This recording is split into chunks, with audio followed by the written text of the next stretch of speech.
all the teams, all the time. It's Pro Football Wire's nightly recap with John Lund. Make sure you follow us on social media at PFBWire and subscribe. Like and turn on your alerts on YouTube at Pro Football Wire. Now with the latest news around the NFL, here's Johnny. Thank you for joining us for a recap of Week 12 in the National Football League. You can see right there, Jameer Gibbs, the best running back in football. The Cowboys come back from a 21-zip deficit. Patrick Mahomes and the Kansas City Chiefs hang on. It is your recap at PFBWire. I'm John Lund. Make sure that you're following us at PFBWire. My handle on all social media is at John Lund Radio, but if you want all the breaking news, all the teams, all the time, at PFBWire on X and where you get your social media, please make sure that you are following us right here on the YouTube channel. That would be a great way to do it. We put out all sorts of shorts. We do Sunday recaps, Monday recaps, Thursdays, and news as needed. Questions, comments, thoughts. I don't think I know it all. I've been doing this for about 30 years, covering a bunch of NFL teams, most recently for the past 10 years. Pre-half and post for the San Francisco 49ers, but I've done pregame and postgame shows and halftimes for the Dallas Cowboys, Oakland Raiders when they were in Oakland, all over the NFL, the Detroit Lions back in the day when they were actually 0-16 under Rod Marinelli. So I've been all over the country doing a lot of things for the NFL. I have some great sources and insights and in all those things. So thanks for joining us on PFBWire. And again, every Sunday night, every Monday night, every Thursday night, as news breaks and all sorts of shorts. So make sure, one, that you're subscribed at PFBWire on YouTube. X is a great way to get to us as all with your questions, comments, and thoughts. And right underneath here, if you disagree with something I say, there is no problem with that. Even though in our country it doesn't always act like that, we like comments, feedbacks, and you don't have to agree with the host. So hit us up at PFBWire and personally hit me up at John Lund Radio on all social media. And you can see right there, X and Facebook and all the different places and YouTube and so forth. So make sure you're subscribed in all the ways you can at PFBWire. Before we get to Week 12, we have some breaking news, and Pete Carroll released a statement, so I'll just read it. They have fired Chip Kelly, and I'll tell you a little bit about Chip Kelly. I've encountered him in a couple of different stops. But after embarrassing loss, and the Raiders are probably the worst team in football right now. I know Tennessee, but they gave Seattle a little bit of a fight today. But Pete Carroll released the following. I spoke with Chip Kelly earlier this evening, informed him of his release as offensive coordinator of the Raiders. I would like to thank Chip for his service and wish him all the best in the future. Pete Carroll, Raiders head coach. They will probably be letting Pete go, but he's let a couple of guys go, and that's generally how coaching or general manager or whatever, you start cutting bait close to you, and at some point it does catch up to you. And Pete Carroll, for all the enthusiasm that he has, he's the oldest coach in all of football, and I'm not saying he can't relate to the players, but I say this all the time about the Raiders. Until the guy with the bowl cut is gone, it starts at the top like all great businesses do, and it runs downhill. I don't care how involved Tom Brady is. You can bring in John Spytek and all the different guys that you're going to bring in for the Raiders. Until Mark Davis is gone, the Raiders will stink. It's always how it's been. It's always how it's going to be. It's always how businesses are in and out of sports. It starts at the top, goes downhill. And Mark Davis, last time I checked, yep, he still owns the Raiders. They will stink. So we'll get into that story, but that is the breaking news right now. Chip Kelly was making $6 million as the offensive coordinator of the Raiders. And real quick, before we get into Week 12, so I covered the Oregon Ducks years ago when Chip Kelly went to the national title game against Auburn, and even admitted later and after the game he was a little bit nervous. Almost the moment was too big, and Auburn beat Oregon, even though Oregon had much more of a talent. I know that they had Cam Newton and so forth, but they had a ton of talent on that team, got beat. Chip was not good on that night. I covered the 49ers when Chip Kelly, for some strange reason, was hired as the head coach of the 49ers. That lasted all of a year and was a complete joke. And the communication skills he had were poor. And he had about a year, maybe a little bit more. If you're an Eagles fan, you'll remember, where he kind of fooled the NFL and they tried to go fast and all the things went in college. And then it wasn't too hard for defensive coordinators to catch up to Chip Kelly. That was years ago. And he's not a coach in the NFL, shouldn't be a coach in the NFL, shouldn't have left as the offensive coordinator at Ohio State, was making plenty of money. As head coach at UCLA, did not like the NIL where he had to go in there and, kiss every kid's ass again. So he recruits him, has to do it again and again. That frustrated him. But the bottom line is Chip Kelly's a college guy, and the coach or the offense is a college offense. guys at the NFL level are far too disciplined for what Chip Kelly tries to run. Now, is it Chip Kelly's fault that Geno Smith stinks like he does? No. Is it his fault that they lack all the playmakers? No. Is it his fault that the offensive line is as bad as it is? No. You can go back to when Mike Mayock and John Gruden and just the way that the Raiders have been the worst drafting team in the NFL, and it's not really close for the last 10 years, so they don't have talent. But to bypass what Pete Carroll did, to bypass some of the young and upcoming offensive coordinators and names in the league who are innovative in favor of Chip Kelly is an absolute joke. Everybody knew it. And now Chip Kelly will take that money, which he'll, take the $6 million, whether it's, week 12 or whatever, and ride off into the sunset and probably either get a head coaching job at the college level, which I wouldn't hire him, or he's going to get an offensive coordinator job at some point, make a few $1 million, right off into the sunset at some point. But hopefully nobody's dumb enough in the NFL to hire Chip Kelly ever again. Again, not 100% his fault. Offensive line, terrible. Geno Smith, awful. That was a Pete Carroll choice. The skill position players outside of Brock Bowers are not good. So the Raiders embarrassed themselves this time. Shadoura, Sanders, and the Browns. We'll get into that. But the breaking news, Chip Kelly gone in Vegas. All right, your big lead story, though, the Dallas Cowboys were down 21-0 to the defending Super Bowl champion Philadelphia Eagles and found a way to come back and beat Philadelphia today. Down 21-0. They get back into this thing late. It's just, look, the Eagles are better than the Cowboys. The Cowboys are 5-5-1, and people believe that they could be a playoff team. Whatever. We'll get into the playoffs in just a second. But and Jerry Jones held court, and I'll give you that in a second, because the favorite thing that Jerry Jones loves to do is happening right now. No, it's not win football games. It's talk about somebody's contract, as in George Pickens. But give the Cowboys credit. They came back. A lot of teams would have laid down. Tampa on Sunday night. We'll get into the recap there, as you can see on the screen to the right. We'll get to the recap in a second.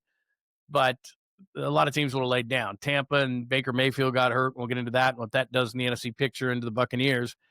And they brought in Teddy Bridgewater, and the Rams are just a good football team, the best football team, by the way, in all of the NFL. And you can at me all you want on that, but the Rams are the best team in football right now that nobody wants to play. And I think the NFC Championship game, if it's Seattle and the Rams, that means we get two more, one up in Seattle and one probably in LA for the NFC Championship game. Those are the two best teams, but I digress.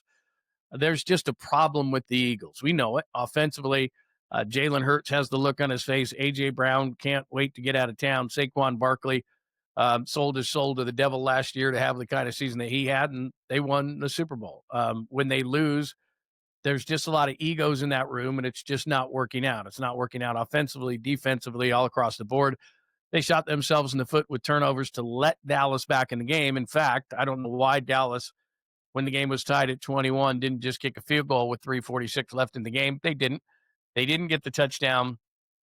They came back, did get it, and they beat the Eagles 24-21. So that is the big story of the day, Cowboys over Eagles. But as I said, Jerry Jones didn't want to talk about that postgame, and I worked in Dallas, so I know all about this scrum. Everybody runs to Jerry. He wanted to talk about George Pickens, who is absolutely great, and if he could get a contract done with now, because CeeDee Lamb dropped another touchdown tonight, with the Cowboys' best offensive weapon, George Pickens. And he certainly has absolutely been the difference as we played over the last 2 weeks. And we can let it come as well. It's something when you've got 88 and Pickens. 88, he won't even say the guy's name because CeeDee Lamb has fallen off. And this is why, and we'll get into Brandon Ayuk's situation in a minute. And I don't know what happened 2 years ago when all the GMs and all the head coaches and all the owners were drunk thinking that you needed wide receivers to win championships when the game's won in the trenches, the offensive line, defensive line, etc. It's nice to have wide receivers.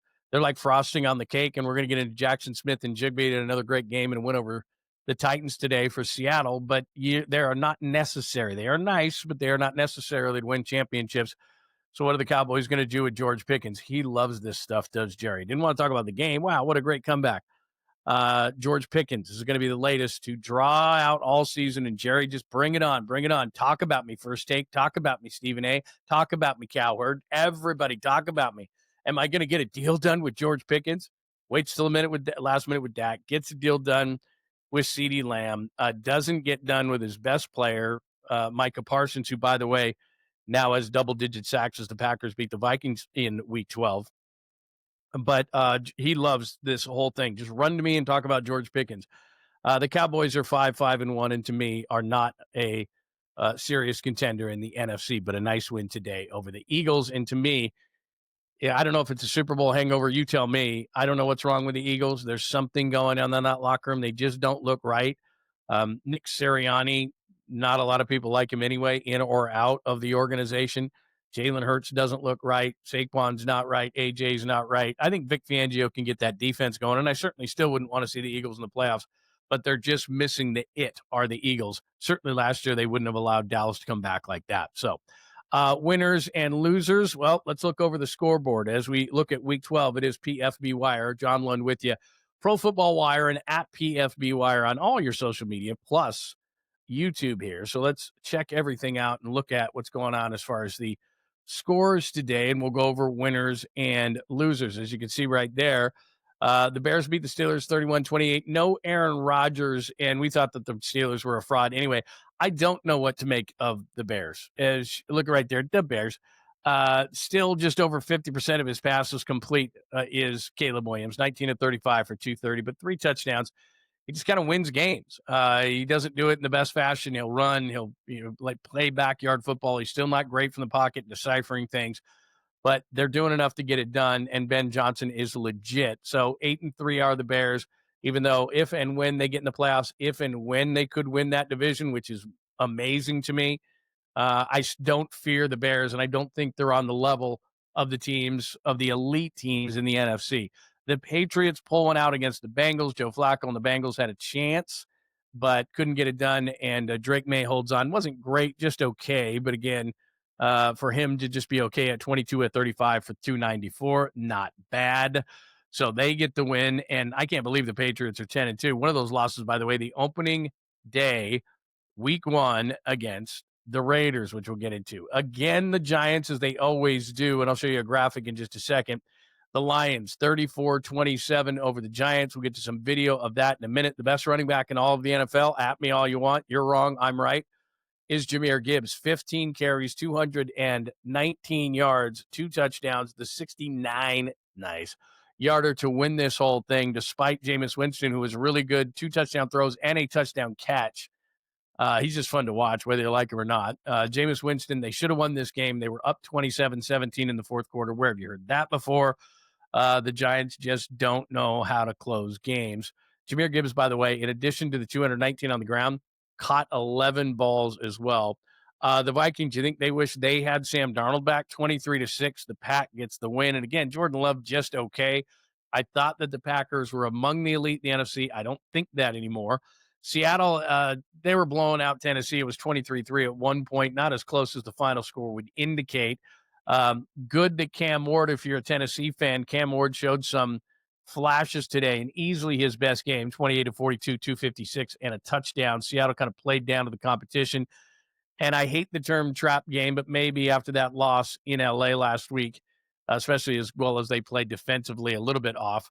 30-24, Jackson Smith and Jigba is the best receiver in football. We'll get to some of his highlights in a minute. 8 for 167 and 2 touchdowns.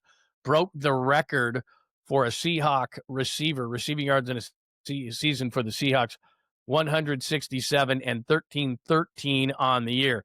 Colts had Kansas City. They were beating them up, and then Patrick Mahomes did what he did. So before you count out Kansas City, we'll get to that in a minute. Want to go winners and losers? Winner, Kansas City. Not only in the scoreboard, had they gone 5-6, that's the only way you're going to get out of Kansas City if they don't make the playoffs. If you do, you're shaking in your boots if you're playing them. It's just what it is because you got 15. 23-20. Who cares about the Ravens and the Jets? We'll get to more Shadoura Sanders and some Myles Garrett. And again, if you just joined us, Chip Kelly fired as the offensive coordinator of the Raiders. They're pathetic, 24-10. By the way, Sanders, really overrated day. 11 of 20, 204, had a 66-yard kind of swing pass. He wasn't very good, but he's acting like he just won the Super Bowl. We'll get to the Jags and the Cardinals, too. The Cardinals had an easy opportunity to win this game, and I don't know what they were doing at the end of the game. Jonathan Gannon's got to go. But again, like I said about Mark Davis and the Raiders, the Bidwells are terrible owners, and nothing will change in the desert as long as they own the team. 27-24, and the Jags inch closer to the Colts. Talked about the Cowboys over the Eagles, 24-21, Falcons, Saints, whatever. And then Sunday night, the best team in football is the Rams. They beat up on the Buccaneers 34-7. They were up big in that game, 28-0 before Tampa even woke up. Teddy Bridgewater played the majority of that game because Baker Mayfield's got an injury. How much is that going to play in on them the rest of the way? Because here's the deal. Tomorrow night, we'll get to Sunday night football in just a second. Tomorrow night, the 49ers host the Carolina Panthers, and Carolina, if they win that game, would be in first place in the NFC South. Both teams at 6-5 now. Carolina could be 7-5 and actually take the lead, which I cannot believe because I still don't think they're very good teams. So your winners and losers, as we talked about there, big time losers. I think the Colts had a real opportunity. That's losers. Kansas City, to me, the biggest winner of the day. Dallas, I'm not going to say that because I don't think that they're a playoff team in the NFC. I think the Rams continue to show us that they're the best team. Jameer Gibbs, big winner, both through the air, on the ground. He's the best back in football. And I'm not just saying Jackson Smith and Jigba is the best receiver. That'll be interesting to me who the offensive player of the year is because they'll give a quarterback the MVP. Is going to be Jackson Smith and Jigba as the Opoy. As far as the NFC picture is concerned, and then we'll have some pictures and video for you in just a second. Let's go to the screen once again, and let's take a look at the playoff picture. We'll start in the NFC. Let's go over to the NFC first. Look at the top Rams. To me, that's the best team in football. I know that the Patriots are 10-2 there, but the Rams, to me, that's the best team in football. Offensively, defensively, they just got everything going on. Chris Shula's pushing all the right buttons on the defensive side. That defensive line is really good. Emmanuel Forbes, Commanders fans are like, he was a bust with us. Mississippi State guy, he's at his third year. Where's number one? Has had a couple of nice weeks for the Rams, and if they get something on the back end, their front seven's really good. The Eagles are the two. I think teams would line up to play the Eagles. I know going to Philly is no fun. I can't believe the Bears are the 3 seed, but they are. I don't think the Eagles or the Bears are on the level of the Rams or maybe the Seahawks. Buccaneers are really leaking oil, especially if that injury to Baker is a big deal. Seattle, I think, is the second best team in the NFC, although Sam Darnold makes you really nervous. He was okay today. The numbers would say he was great. We'll get into top performers today in just a second, but Darnold bounced back a little bit from the 4 interception thing. They had 20 turnovers coming into this game, which led the NFL. Their defense is really good. Their offense is really efficient. They get the ball down the field. I like Clint Kubiak. I think Clint Kubiak's going to get a job in this offseason, their offensive coordinator. But Sam Darnold makes me nervous. Jordan Love's not playing great football for the Packers. Niners barely hanging on for that 7. They've got injuries, especially defensively. No Bosa, no Warner, no Mikael Williams. At some point, to me, that's going to catch up with them. The Lions at the 8 seed, you can see right there. Still, the record is not gaudy, but I would be weary, certainly, of the Lions. And then you go down the list. Again, Panthers, Cowboys are nothing, and then Falcons, Vikings, Cardinals, whatever from there. As far as the AFC is concerned, now, I'd be excited if I was in the AFC, and this is why I say that you're not counting out the Chiefs. Look, I like the Patriots. I like the story of Drake May. I feel good for New England fans after what they went through over the last few years with a really bad football team. But they still need some offensive weapons. I don't think they're going to be a major factor in the playoffs. We'll see. Denver, I don't trust Bo Nix. There's no way. I don't trust Daniel Jones. The Colts are leaking a little oil. That's why as I start looking down here, the Ravens, even though, I mean, look at them. They're 6-5. All of a sudden, the Ravens lead the AFC North, and I think the Ravens would beat the Colts, Broncos, or Patriots. Don't know about Harbaugh's Chargers. Got a lot of injuries, especially on the offensive line. Not a Jag guy. Something's missing with the Bills. They're reminding me a little bit of the Eagles on the AFC side. Just something is missing from the brew for the Bills. Steelers don't have it. Texans, that's what I mean. The AFC is wide open. Texans have such a good defense that if they could get something going offensively, they could be a factor in the AFC. But there's the Chiefs right there. Had they lost and went to 5-6, maybe, just maybe, the rest of the AFC could have taken a kind of a collective sigh. But as long as Mahomes is around, even though they're sitting down there at 10, who would they not beat in a playoff game? They always beat the Bills. They beat the Jags. They beat the Chargers. They'd probably beat the Ravens. They'd probably beat the Colts, Broncos, or Patriots, even though they barely slide into the playoffs. So The AFC is really, really weird because, look, I get it. The Patriots are 10-2, and you are what your record says you are, says Bill Parcells, but I just don't trust the Patriots. I don't trust Bo Nix. I don't trust Daniel Jones. To me, it's going to come down to Ravens, Bills, Chiefs. The teams that have been there in the AFC, regardless of what the Chiefs are 6-5, they'll find a way to get in. Right now, if I had to make a decision on the Super Bowl, it would be Rams on the NFC side. I don't even know who to pick in the AFC. Probably the Chiefs. I know they're 6-5, and you're going to call me crazy. That's fine. At me, whatever you want. But to me, until the Chiefs get knocked off, and I don't trust any of the teams above them, Patriots don't have any playoff experience. Bo Nix is not a quality quarterback in my mind. Daniel Jones hasn't done it. Prove me wrong. And then you start going down the line. What, the Jags, the Chargers? I don't see it. So anyway, give me a thought on that as we recap week number 12. That is the NFC and AFC picture. As far as the Sunday Night Football recap is concerned, it was never close. And if I'm a Buccaneers fan, I'm getting nervous because Baker Mayfield's hurt. This looked like a really good team when they put up 38 points against Seattle about a month ago. Abuka was awesome, and Mayfield's throwing it all over, and they figured out a Mike McDonald defense. And now I'm saying they might not even win that division, and that's going to be a one playoff team division. If Carolina goes into San Francisco, which is possible tomorrow night, and beats them, they're going to be the head of the AFC. So Sunday Night Football recap. The easiest way to put this is the Rams look like the best team in football. They discarded the Bucs early. The offense is rolling. Matthew Stafford, if I had an MVP vote, Matthew Stafford's probably my MVP at this point. He's on pace to throw 46 touchdowns and 2 interceptions. He's on pace to throw for 46 touchdowns and 2 interceptions. He's the MVP in the league. I don't know who the Oapoi is, the Depoy.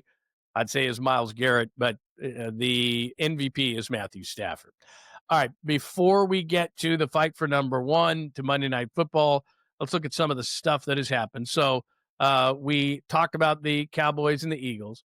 The Giants losing to the Lions. This is what they've done, and you've seen this all season long, but Russell Wilson, when he was starting for the Giants, had that lead late against the Cowboys, had the Saints lost, had the Broncos, that's the biggest one, lost, had the Bears lost, had the Lions lost. And so that's why Brian Dable is no more. And if you're a Giants fan, you don't really want to win any games anyway, because that means that you're just going to have to, get a worse draft pick. By the way, look how close, let me get myself back on the screen here.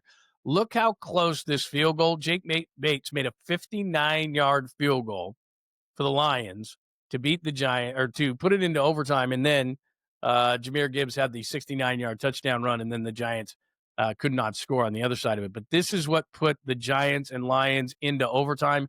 Jake Bates, the Detroit kicker, with a 59-yarder. Look how close this kick is. He put everything he had into this kick. It looks like it's going to bend wide. Curls back inside. Just sneaks in. Look at the Giants players on that whole thing. But, yeah, just sneaks in on the inside. The Lions sent it in overtime. So a 59-yarder that really was like blown, like the hand of God touched that ball. And then this is what Jameer Gibbs did in overtime. First play for the Lions. Here's Gibbs on first down. Jameer Gibbs across midfield. One man to beat inside the 20. Let's play from scrimmage. In overtime. Connie Albert, yes. No, he didn't do yes. But there you go. That's the best running back in football. Detroit's a hard team to figure out. By the way, Aiden Hutchinson had a sack to walk that thing off of Jameis Winston, and the Lions win that game. Are they good enough defensively? Jared Goff has kind of been not his normal self, but you look at that offense, when they get Laporta back, when they get everybody healthy, I don't think a lot of people want to play Detroit, especially if they have to play them in Detroit. They go absolutely bonkers in that place. That is a tough place. It's one of the places, like I said, I worked for years.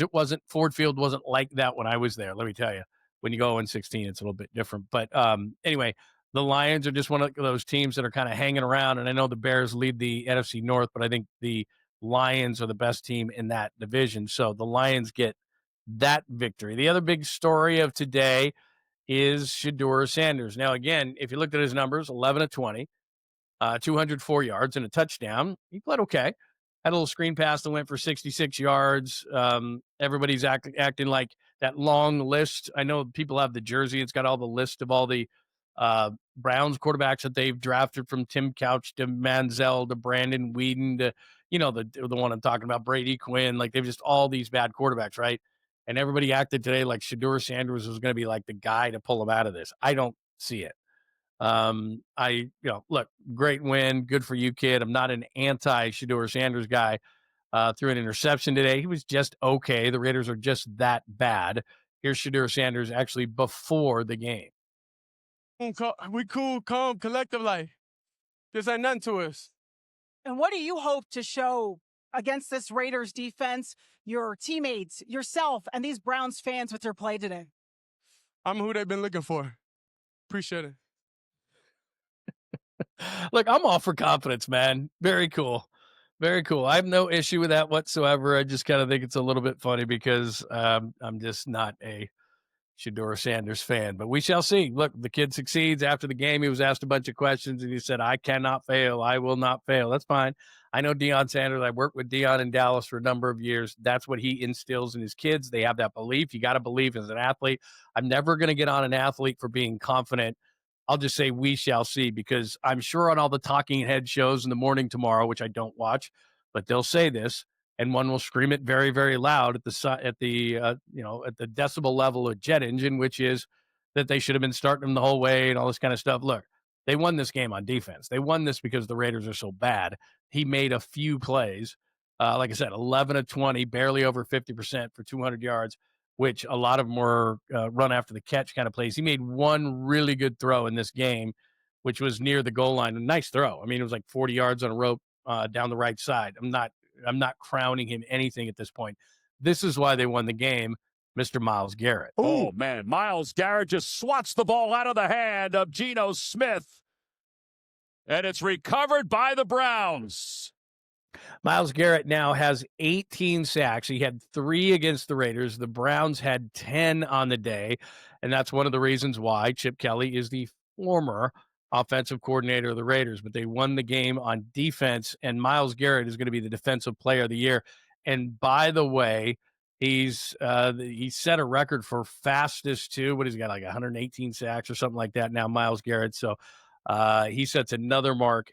And the thing, I guess, that makes me feel bad about Myles Garrett, I really wish, even though they got the win today, I really wish he would have stuck to his guns and said, look, I don't care about the money, because then Cleveland came to him, gave him a boatload of money, makes like $60 million a year, and he went down on his request to be traded. I would just like to see Myles Garrett playing a really good team, because he's going to be one of those guys that goes down in history as one of the greatest players at his position, but he's never going to win anything. They're never going to go anywhere. They're not going to win a Super Bowl. He talked in the offseason about, I'm only 80 miles from Canton, Ohio, and all this kind of stuff, and I want to win. He went on that whole thing at the Super Bowl. He said it again and all these things, and then Cleveland backed up the Brinks truck, and he said, never mind.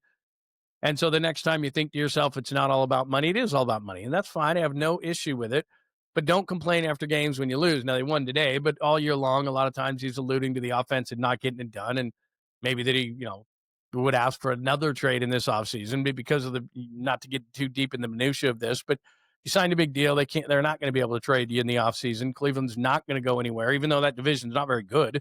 The Ravens are 6-5 leading the division. Pittsburgh's not good. Cincinnati with Flacco out's not good.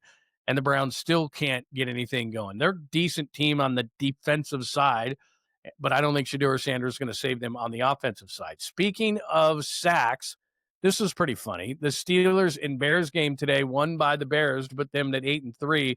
T.J. Watt, actually a strip sack in the end zone that turned into a touchdown, was the sack that leapt him over his brother J.J. Watt, who was actually calling the game. That right arm pinned.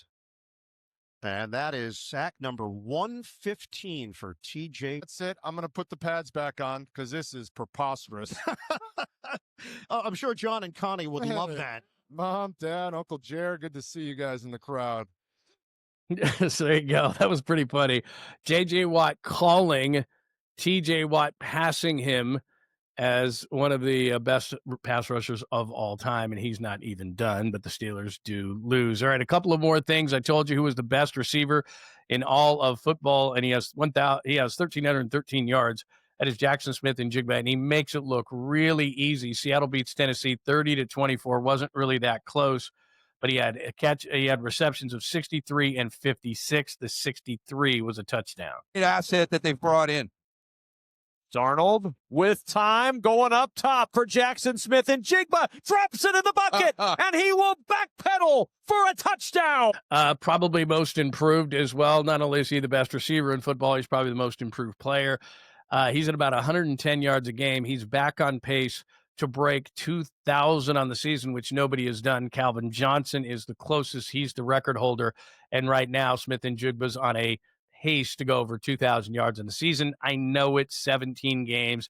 The fact is that's what he's doing with 167 today. And finally, Arizona and Jacksonville. You might not have thought anything of this game, but this blows my mind when coaches are this bad. Jonathan Gannon's going to get fired probably by the Cardinals at the end of the season. They lose 24-21 to the Jags. But at this point, they're down 3. It's regulation. They have an opportunity to actually win this football game, and 2 things happen here. One, Michael Wilson, who had 10 catches on the day and is a Stanford guy and is an emerging young receiver in this league. I don't know how you don't know. You catch the ball, and he spins it. They have no timeouts, just seconds remain, and then they don't spike the ball, and they would have had an opportunity for 1, if not 2 plays. But they didn't. They had to kick the field goal, go in overtime, and lose. This is how it happens. Spins it. Oops. Kick. Spike it. There's 16, 15, 14, 13.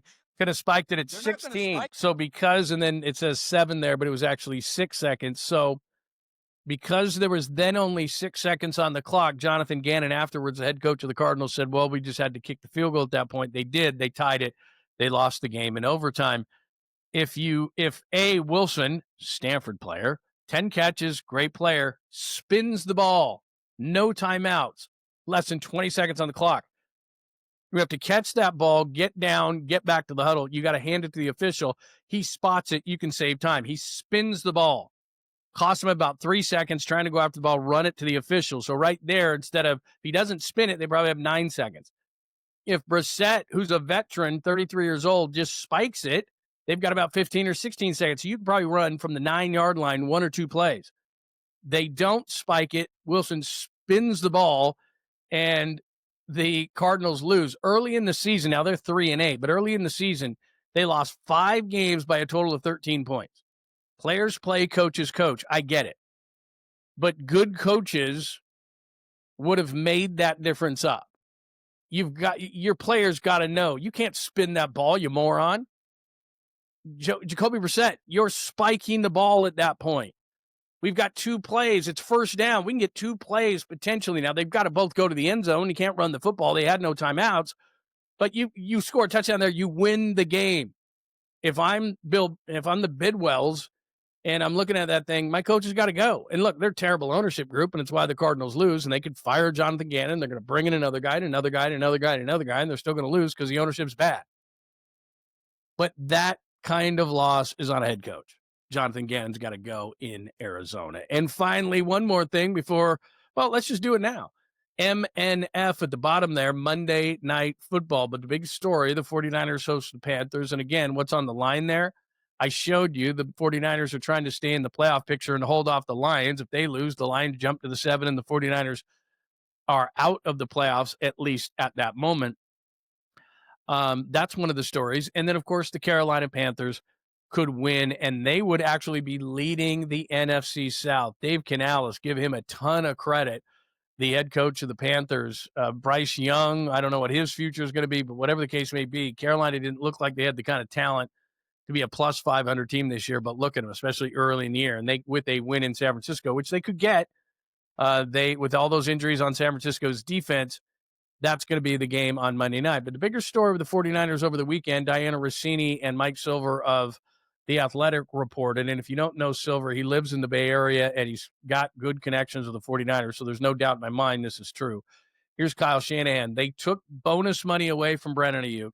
I don't think Brandon Ayuk's ever going to play for the 49ers again. And I've got a little insight into Brandon Ayuk because, again, I did pre-half and post and did a talk show in San Francisco, daily talk show for about 15 years. Niners, I did pre-half and post for about 10 years. So I know Ayuk a little bit. But let's hear from Kyle Shanahan first, and then we'll discuss. with lawyers and stuff and contracts and stuff that is really not my area of expertise. Obviously, the team felt, and you felt good enough to give a very large contract not very long ago. Is there disappointment that it's gotten to this with Brandon and 49? Yeah, of course. I've been coaching over 20 years, and I've never been in a situation where a contract's been voided. So it was extremely unusual. So there is Kyle Shanahan, Brandon Ayuk. It's just a weird situation. He was in the doghouse of Kyle Shanahan's, maybe his first year. He wasn't running intricate enough routes. Kyle Shanahan was a receiver himself. He's notoriously hard on receivers. He wasn't blocking like the 49ers would like him to block.